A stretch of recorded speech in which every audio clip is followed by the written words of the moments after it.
technical climb here. Looks pretty good. Lugging it in first gear.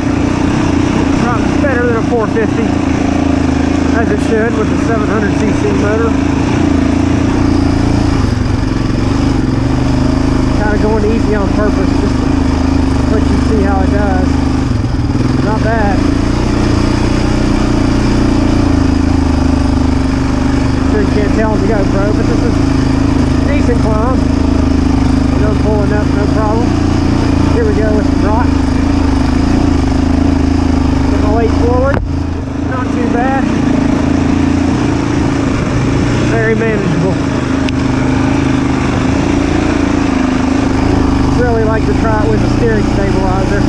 It does kick back pretty good, but it definitely climbs well, even at a lower RPM. Here we go with another one. You can't really tell, but this is kind of steep. Just a little bit of rock thrown in. Not too bad.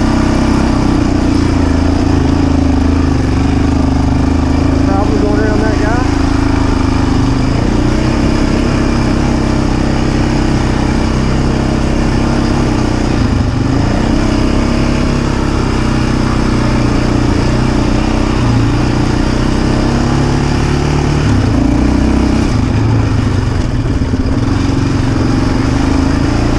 Took the right trail. I was trying to take the harder one. See how this thing does. I think this is it. A little bit of mud. Not my favorite thing to do, but you can kind of lug through. It has pretty new back tires. It's got good traction, I've noticed. Trying to keep the camera clean. Not my favorite type of riding here, but it did rain and snow.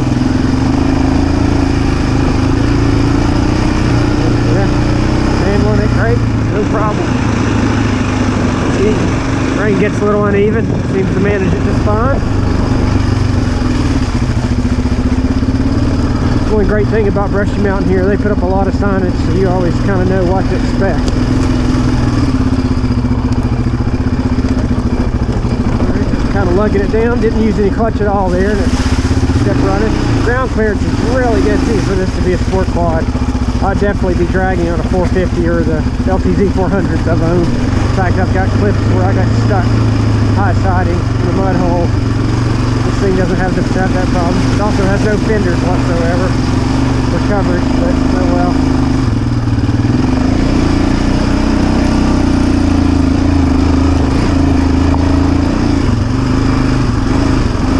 Yeah, I'm probably weigh 10 pounds more.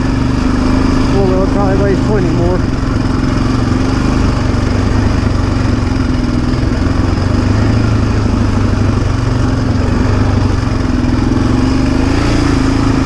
My second time looping through on this trail. First time, of course, my battery died on the GoPro, and I left my extra battery in the truck, which is a great place for it. I normally would ride through here a little bit faster, but I just want to give an idea of how this thing does in low speed riding. Might speed it up just a little bit here in a minute because I can feel the engine getting warm.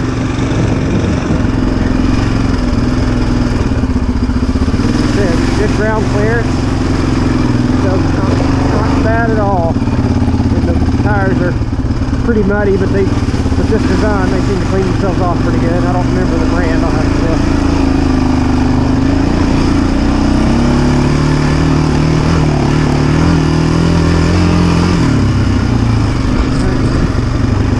Bit of a couple of technical drops to it, and this thing is great. It's very well balanced. The only thing is definitely get some kickback with the steering, but it stays pretty neutral. It's nice and flat. See here, I'm going really easy through here, no problem.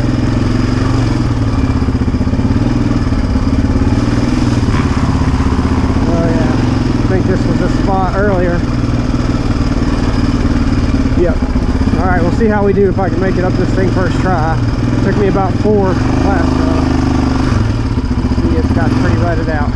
Here we go.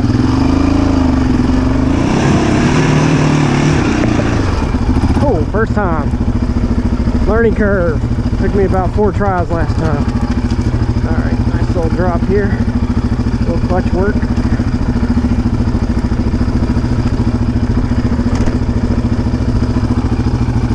Yeah, that's great. Nice and feels planted. Don't feel nervous or tippy at all on this kind of stuff. Very impressed with that so far. It definitely feels like a bigger quad, of course, than it is in a 450. You can feel it for sure. But it's also a lot more comfortable riding position, especially if you're really for either being aggressive or fast, which is nice. Whereas the 450 really wants to be ridden aggressively.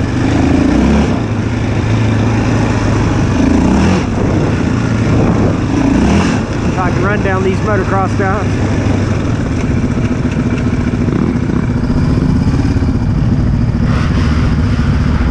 Only thing I don't like so far is that this clutch is really out there.